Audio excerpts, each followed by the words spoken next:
कहानी के शुरू होते ही हम टियाना नामी एक औरत को देखते हैं जिसके बेटे की हालत बहुत खराब है क्योंकि वो वक्त से पहले पैदा हो गई। इस वक्त वो इंक्यूबेटर में थी, उसे सांस भी बहुत मुश्किल से आ रहा था। इसीलिए टियाना अपने बेटे को देखकर तड़प रही थी। वो यही सोच रही थी कि न जाने उसकी बेटी इस हालत में कब तक जिंदा रहेगी। सीन अब कट होता है और 17 साल बाद हमें उसी बच्चे को दिखाया जाता है। इस बच्चे का नाम क्लोई है। वो बड़ी हो चुकी है और वक्त से पहले पैदा होने की वजह से उसकी बॉडी के कई हिस्से काम नहीं करते। साथ ही साथ वो अस्थमा और हार्ट पेशेंट भी है। अपनी जिंदगी को नॉर्मल रखने के लिए क्लोई को बहुत सारी मेडिसिन लेनी पड़ती है। इन सारी कॉम्प्लिकेशंस के बावजूद भी क्लोई काफी ज़हीन है। वो एक बड़ी यूनिवर्सिटी में एडमिशन लेना चाहती थी, पर यूनिवर्सिटी उसकी भेजी हुई एप्लीकेशन का कोई जवाब नहीं देती। ऐसे में उसे लगा कि उसे यूनिवर्सिटी से रिजेक्ट कर दिया गया होगा। फिर हम देखते हैं कि टियाना यानी उसकी मॉम अभी ग्रोसरी की शॉपिंग करके घर वापस आई थी। घर आते ही वो फोन कॉल में बिजी हो जाती है और क्लोई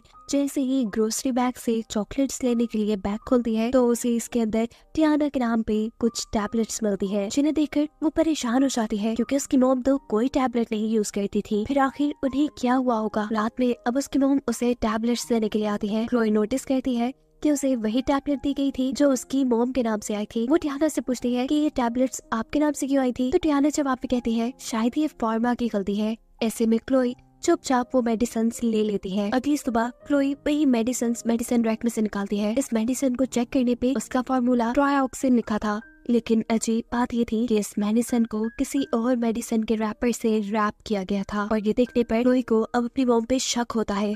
वो सारी मिस्ट्री का पता चलाने के लिए अब जल्दी से कंप्यूटर पे ट्रायोक्सिन सर्च करती है। यानी उस मेडिसिन के रैपर पे लिखा हुआ फॉर्मूला सर्च करती है। लेकिन आज उसके मॉम के कंप्यूटर का इंटरनेट नहीं चल रहा था। हम देखते हैं कि इंटरनेट असल में टियाना ने ही ऑफ किया था, जो दूर खड़ी उसे अभी भी देख रही थी। इस वक्त तो वो चुपचाप अपने कमरे में आ जाती है। अगली सुबह जब वो देखती है कि उसकी मॉम गार्डन में बिजी है तो वो जल्दी से उनके रूम में जाकर उनके मोबाइल फोन से ऐसे ही कोई नंबर मिलाती है। जो दूसरा आदमी फोन उठाता है वो उससे कहती है प्लीज मेरी मदद करे, मुझे एक मेडिसिन का फॉर्मूला सर्च करके बता दे, ये मेरे लिए बहुत जरूरी है। फोन की दूसरी तरफ वो आदमी क्लोई का काम कर देता है। वो उसे बताता है कि ट्रायोक्सिन नामी फॉर्मूले की टैबलेट अक्सर हार्ट पेशेंट्स को दी जाती है। ये रेड कलर की टैबलेट होती है, लेकिन इस वक्त क्लोई के हाथ में जो टैबलेट थी वो ग्रीन कलर की थी। इस वक्त उसे शक होता है कि उसकी मॉम कुछ तो गड़बड़ कर रही है उसके साथ। उसे अब किसी भी तरह इस मेडिसिन का असली फॉर्मूला पता चलाना था ताकि वो इसके साइड इफेक्ट्स को जान सके। इसीलिए वो कुछ सोचते हुए डिनर के टाइम टियाना से कहती है कि काफी टाइम हो गया है, हम कहीं गए नहीं, या हम मूवी देखने के लिए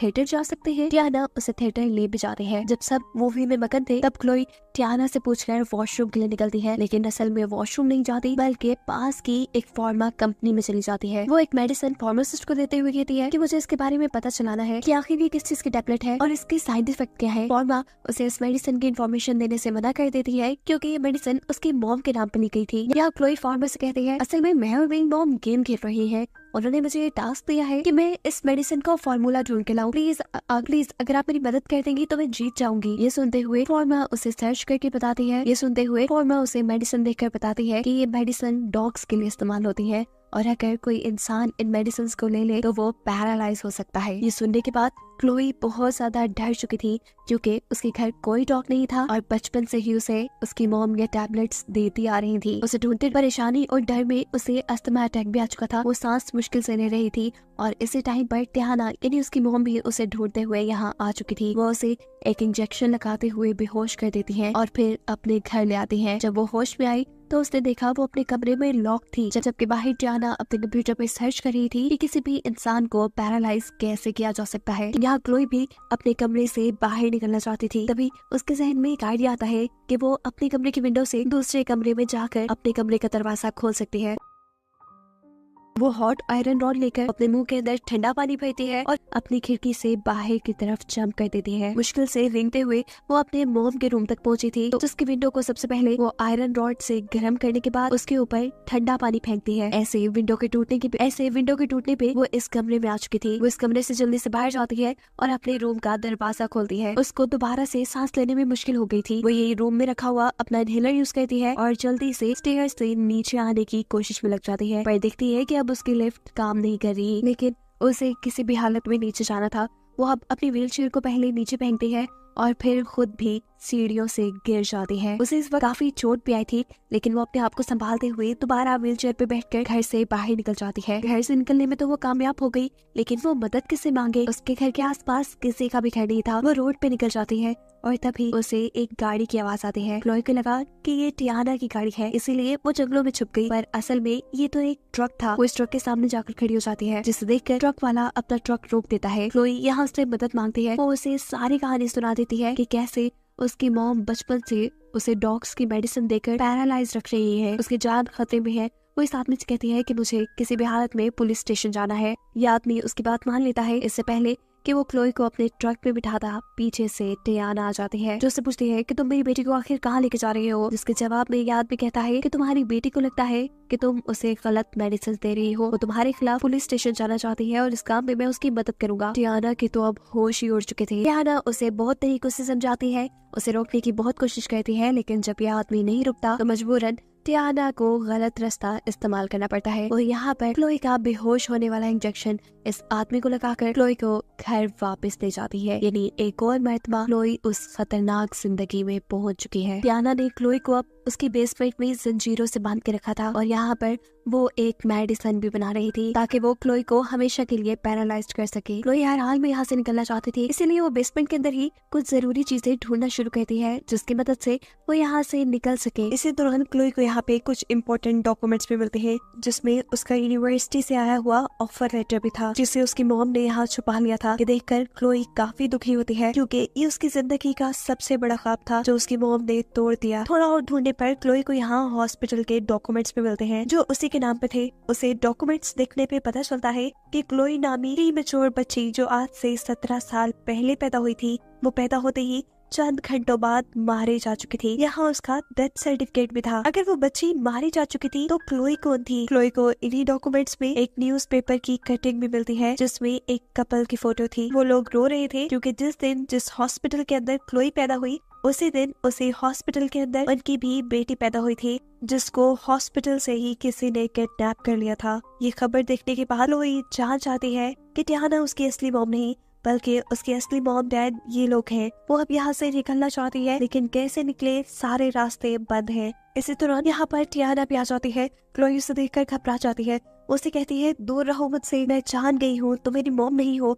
तुमने मुझे हॉस्पिटल से किडनैप किया था, मैं उस कपल की बेटी हूँ। टियाना ये सारी बातें सुनकर इमोशनल हो जाती है। वो क्लोई से कहती है, तुम मेरा यकीन मानो, तुम मेरी बेटी हो, मैं तुमसे बहुत प्यार करती हूँ, मैं आज के बाद तुम्हें ऐसी कोई मेडिसिन नहीं दूंगी, बस मैं चाहती हूँ कि तुम हमेशा मेरे पास रहो। लेकिन क्लोई यहाँ दोबारा टियाना के साथ बदतमीजी करती है, तो टियाना को भी अब गुस्सा आ जाता है। वो अब बड़े से इंजेक्शन में क्लोई को पैरालाइज्ड करने के लिए अपनी बनाई हुई मेडिसिन भरती है।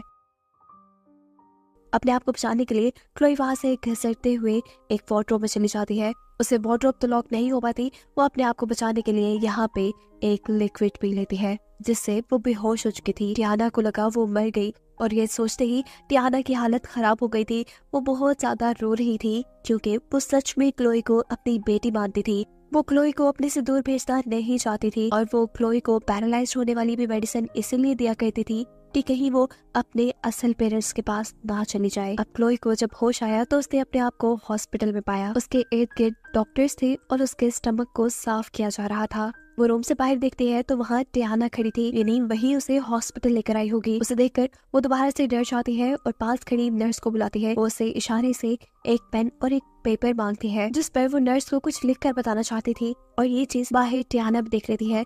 टियाना जानती थी कि क्लोई नर्स को उसी के बारे में बताएगी, इसीलिए वो वक्त रहते ही हॉस्पिटल का इमरजेंसी अलार्म बजा देती है। हॉस्पिटल में अफरा तफरी मच जाती है और इसी का फायदा उठाते हुए वो यहाँ से क्लोई को लेकर भाग जाते हैं। अब जैसे ही नर्स रूम में आई तो उसने देखा कि क्लोई वहाँ थी ही नहीं, क्योंकि क्लोई ने उसे पेन और पेपर भी मांगा था कुछ बताने के लिए। तो नर्स का सीधा शक अब उसकी मॉम पे जा रहा था। वो जल्दी से हॉस्पिटल की सिक्योरिटी को इन्फॉर्म कर देती है। यहाँ भी टियाना उसे स्टेयर्स तक लेके आई ही थी कि सामने से सिक्योरिटी टियाना को पकड़ लेती है। सिक्योरिटी को देखकर टियाना भी अपनी गन निकाल लेती है और सिक्योरिटी की तरफ तान के कहती है कि मैं सिर्फ अपनी बेटी को अपने घर ले जाना चाहती हूँ, हट जाओ मेरे रास्ते से। टियाना जब गन नीचे नहीं करती तो मजबूरन सिक्योरिटी को उसके ऊपर अपनी गन से हमला करना पड़ता है और ऐसे उसका एक शोल्डर जख्मी हो जाता है। क्लोई को यहाँ डॉक्टर्स रेस्क्यू कर लेते हैं और बताया जाता है कि सारे वाकये को 7 साल गुजर चुके हैं। क्लोई अब अपनी मॉम टियाना से मिलने के लिए जेल में आई है, जिससे कई सालों तक क्लोई को पैरालाइज रखने के लिए अरेस्ट किया गया था।